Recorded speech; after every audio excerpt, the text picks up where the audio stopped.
हमारे साथ सीनियर सहाफी तलत हुसैन साहब मौजूद हैं। तलत साहब, बहुत बहुत शुक्रिया साथ देने का। फरमाए दीजिएगा, पेट्रोल तो 5 रुपए कम कर दिया, लेकिन साथ ही आपने देखा है कि तकरीबन 20 रुपए 19 रुपए डॉलर जो है वो मजीद महंगा हो गया है, रुपए मजीद डिवैल्यू हो गया है। Realistically speaking, is it about time के अब हिसाब मांगा जाए, पूछा जाए कि सितंबर में जो रीनेगोशिएट हो रही थी और जो ट्रांच मिलनी थी 3 नवंबर को जो पैसे आने थे, इतने तात्तुल के बाद वो क्यों आए, क्यों डिले किया गया?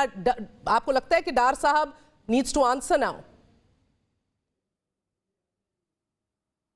जी बिल्कुल, उनको जवाब देने की ज़रूरत है। हुकूमत वक्त को जवाब देने की ज़रूरत है। प्राइम मिनिस्टर को जवाब देने की ज़रूरत है। पाकिस्तान मुस्लिम लीग नून को बहैसियत जमात जवाब देने की ज़रूरत है। PDM की हुकूमत को जवाब देने की ज़रूरत है।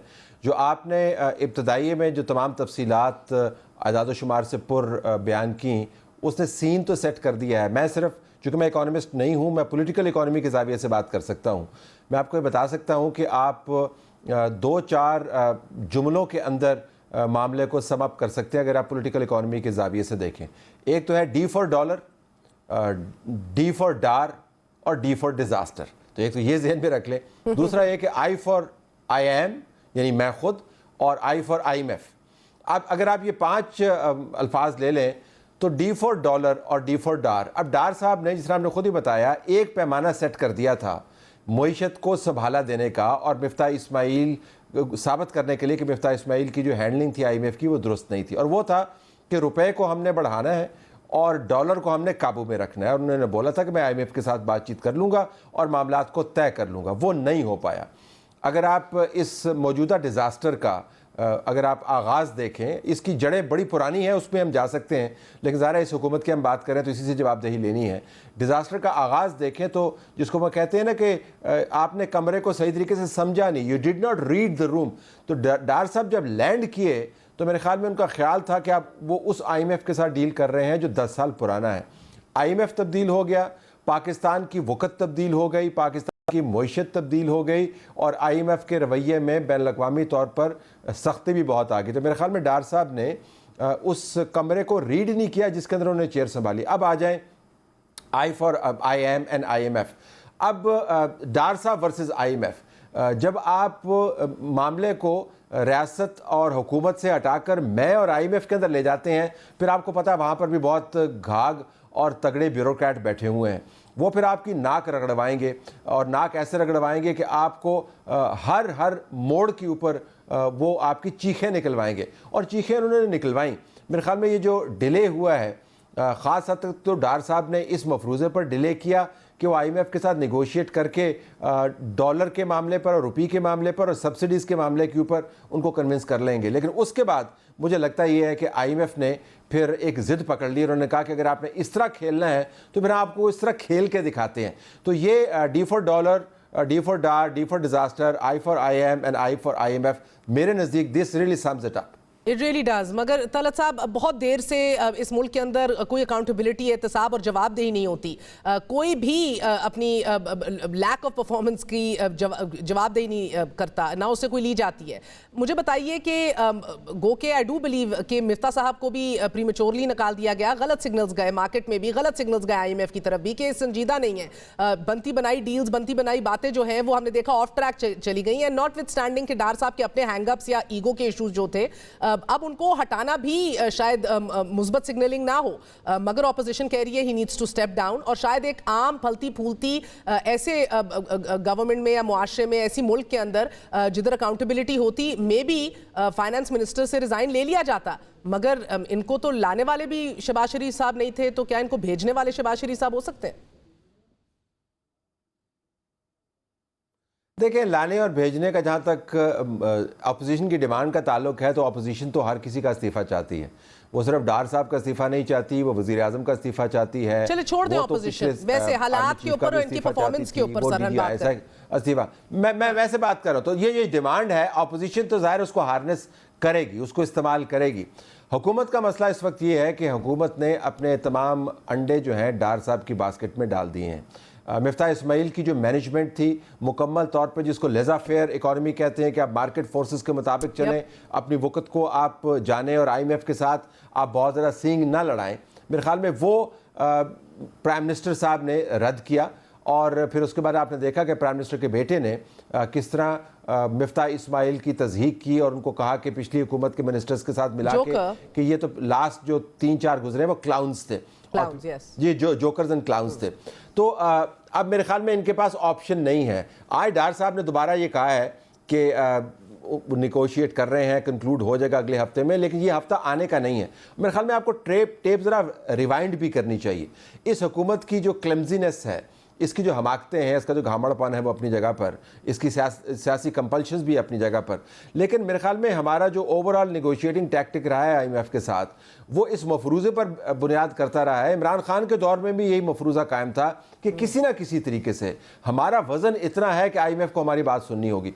इसी बुनियाद पर असद उमर साहब ने एक आप समझे कि डिस्ट्रक्टिव किस्म का डिले किया। इसी बुनियाद के ऊपर इमरान खान, जिनकी हुकूमत मुकम्मल तौर पर स्टेबल थी, एक पेज पर वो सब मौजूद थे, अपोजिशन ना होने के बराबर थी, या जो थी वो या एग्जाइल में थी या जेल में थी, वो भी निगोशिएट करके कंक्लूड नहीं कर पाए और उसके ऊपर अमल दरामद करने की आखिरी हद में जब आए तो फिर उन्होंने उसको रिवाइंड किया। तो मेरे ख्याल में कुल्ली तौर पर हमारे जहन में कुछ ऐसी बात समाई हुई है कि हम एक न्यूक्लियर पावर हैं, हमारे साथ कोई IMF जैसा इदारा कैसे कर सकता है, और उसमें से ज़रा फिर डार फैक्टर भी आप ऐड करें तो वही होगा जिस वक्त आप पाकिस्तान जिसको भुगत रहा है।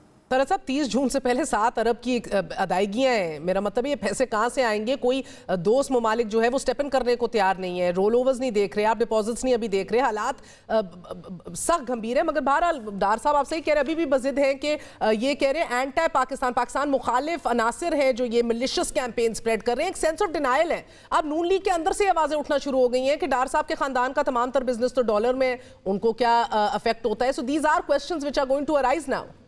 ना गवर्नेंस है, ना पॉलिसी नजर आ रही है।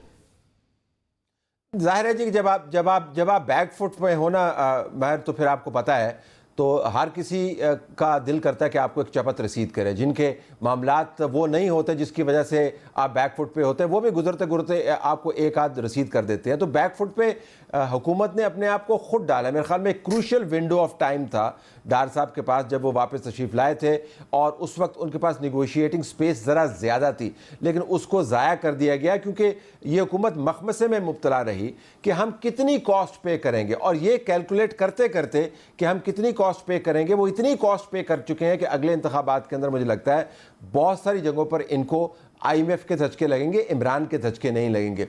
लेकिन मैं दोबारा वापस जाऊंगा, बुनियादी तौर पर डार साहब को आप सिंगल आउट कर सकते हैं, लेकिन जिम्मेदारी तो वजीर आजम की होनी चाहिए। देखिए, काबीना जो है वो सिर्फ वजीर आजम या उनके मिनिस्टर्स नहीं है, वो मिला के दोनों है। तो वजीर आजम को लंबा तजर्बा रहा है आपका, मैं क्योंकि आप राइटफुली सो पॉइंट कर रहे हैं चीफ एग्जीक्यूटिव की तरफ, ये कौन सा माइंडसेट है? बिकॉज आपने कहा कि 4 महीने डार साहब ने ये मिस किए हैं। एक और मिस्ड अपॉर्चुनिटी या ब्लफ जो फेंक रहे थे, and that bluff was called, एक दफा मुलाहिजा कीजिए कि करो असेंबलियां तहलील, फिल फॉर इलेक्शंस कराते हैं, ये एक दफा मुलाहिजा कीजिए और फिर बताइए क्या ये भी मिस्ड अपॉर्चुनिटी रही है? तोड़ने के लिए तारीखें नहीं देनी पड़ती, हौसला करना पड़ता था। ये सिर्फ झूठ बोलते हैं। मैं इमरान खान को चैलेंज करता हूं कि खान साहब अगर मगर को छोड़ें, असेंबली तोड़ें। असेंबलियां बच्चों का खेल नहीं है, कोई खिलौना नहीं है, जब दिल किया बना लिया, जब दिल किया तोड़ लिया। अगर वो बहुत संजीदा होते तो वो ये अल्टीमेटम देने की बजाय असेंबलियां तोड़वा देते। इलेक्शन की डेट आपको चाहिए तो तोड़े पंजाब असेंबली, तोड़े KP की असेंबली और चले जाएं इलेक्शन। अब 2 सवाल है तलत साहब, एक तो तोड़ें और करें, ही कॉल्ड द ब्लफ, असेंबलियां तहलील कर दी खान साहब ने। अब आपने देखा कि उसके बाद एक नया बहरान जन्म ले चुका है। अगर तब ही ये फिल फॉर बैठ जाते और कहते चले let's sit down and let's talk about elections, अगर साथ करवा सकते हैं, क्या आज हम इस कैफियत से बचे होते? देखिए, इन्होंने सिर्फ मुआशी रूम ही मिसरीड नहीं किया, इन्होंने इमरान खान का सियासी रूम भी मिसरीड किया है। अगरचे ये मुझे यहाँ पर एम्फसाइज करना होगा कि इमरान खान ने पंजाब की और KPK की असम्बली इस वजह से नहीं तोड़ी थी कि पंजाब और KP में उन्होंने इंतखाबात करवाने। उन्होंने पंजाब और KPK की असम्बली इस वजह से तोड़ी थी कि उसके दबाव के नीचे वो कौमी असम्बली और दूसरी असम्बलियों को तहलील करवा पाएंगे। तो अगर आप इमरान खान के अहदाफ के जाविये से देखें तो इमरान खान ने भी KP और पंजाब की असम्बली तोड़कर मरकज़ के अंदर इंतखाबात के लिए राह हमवार नहीं की। तो इन अ वे आप कह सकती हैं कि जिस काम के लिए उन्होंने ये काम किया था वो नतीजा उनको हासिल नहीं हुआ। लेकिन आपका जो कि सवाल इस हुकूमत की इमरान खान के बारे में मफरूज़ों पर मबनी है, ये मफरूज़े उनके हमेशा गलत साबित होते रहेंगे, क्योंकि वो इमरान खान को मुकम्मल तौर पर मिसरीड कर रहे हैं। इमरान खान की जो सियासत है वो मुकम्मल तौर पर मरकूज़ है अपने आप को इस्लामाबाद में वापस लाने के लिए और अपने आप को केसेस के तनाव से महफूज रखने के लिए। इसके लिए उनको कुछ भी करना पड़े वो कर गुजरेंगे। याद रखें, इमरान खान ने अपने आप को संभालने के लिए और बचाने के लिए अपनी मरकज़ की असम्बली भी तहलील कर दी थी। मतलब आप अंदाज़ा लगा सकते हैं कि इमरान खान की कमिटमेंट अपनी ज़ात और अपने पार्टी के इंटरेस्ट के साथ किस हद तक ज़्यादा है कि वो अपनी हुकूमत को भी कुर्बान कर सकते थे। मेरे ख्याल में हुकूमत ने उनको सियासी तौर पर मिसरीड किया है। और फिर ये देखें, और अगर इमरान खान को इलेक्शन से पहले ये नाअहल हो जाते हैं, इमरान खान साहब या अरेस्ट कर लेते हैं, वो भी मिसरीडिंग होगी, वो भी मिसकैलकुलेशन होगी। देखें, जिन्होंने इमरान खान को डिस्क्वालीफाई करना है और जिन्होंने उनको अगर करना है तो, और जिन्होंने उनको पकड़ना है, उनका नाम राना सनाउल्लाह नहीं है। आपको भी पता है, मुझे भी पता है। राना सनाउल्लाह साहब जो हैं एक ख़ास हद से ज़्यादा सियासी मखासमत नहीं लेके जाएंगे। कोई सियासी जमात जो है ख़ास हद से ज़्यादा मखासमत नहीं लेके जाता। ये खासा सिर्फ इमरान खान का ही है कि वो दुश्मनियाँ पाल लेते हैं सियासी मुखालफत के अंदर। इमरान खान के असल सींग, मैं बार बार दोहराता हूँ, लड़े हुए हैं इस्टेब्लिशमेंट के साथ। इमरान खान का मानना ये है, और वो इस गम से नहीं निकल पाए कि कैसे 9 महीने पहले वो आंखों का तारा थे और अब किस तरह वो एक मट्टी का इस्तारा बन गए हैं और कोई उनको लिफ्ट नहीं करवाता। और वो इस दोबारा से सर्किट में वापस आने के लिए वो कुछ भी कर गुजरने को तैयार है। तो इमरान खान का जो टाकरा या मलाकड़ा है वो इस हुकूमत के साथ नहीं है। ना ही इस हुकूमत ने उनको पकड़ना है और ना ही इस हुकूमत ने मुकदमे कायम करने। फ्रंट पे ये होंगे, लेकिन बैक एंड के ऊपर मैं आपको बता रहा हूं, the real tussle is between Imran Khan and the establishment. Absolutely. Last question sir, क्या इस पूरे बहरान और दलदल से निकलने के लिए फौरी इंतखाबात ही हल है? देखिए, हमारा जो इंतखाबात का रोमांस है, and as a tax payer and as a journalist, आपको पता है, और as a voter, registered voter जिसने बहुत मरतबा इंतखाबात के अंदर वोट डाले, मैं आपको बता सकता हूँ कि इंतखाबात होने चाहिए। लेकिन ये जो हमारा रोमांस है ना इंतखाबात के साथ, ये थोड़ा सा इसके अंदर मुबालगा बहुत है। जर्मनी के अंदर भी इंतखाबात हुए थे, इटली के अंदर भी इंतखाबात हुए थे, बराबर में हिंदुस्तान के अंदर भी इंतखाबात हुए थे। एक में मुसोलिनी आया, एक में हिटलर आया, एक में मूडी आया। हमारे यहाँ पर भी इंतखाबात हुए थे और आपने देखा उन इंतखाबात के नतीजे में पाकिस्तान के साथ क्या हुआ। मैं एंटी इंतखाबात बिल्कुल नहीं हूँ, दोबारा से मैं क्वालिफाई कर दूँ, आई वॉन्ट के इंतखाबात हों। लेकिन अगर किसी का ख्याल है कि ये जादू की छड़ी है, इंतखाबात और घुमाएंगे और मुल्क ठीक हो जाएगा, मेरे ख्याल में उसको दोबारा से अपनी और दुनिया की तारीख पढ़नी चाहिए।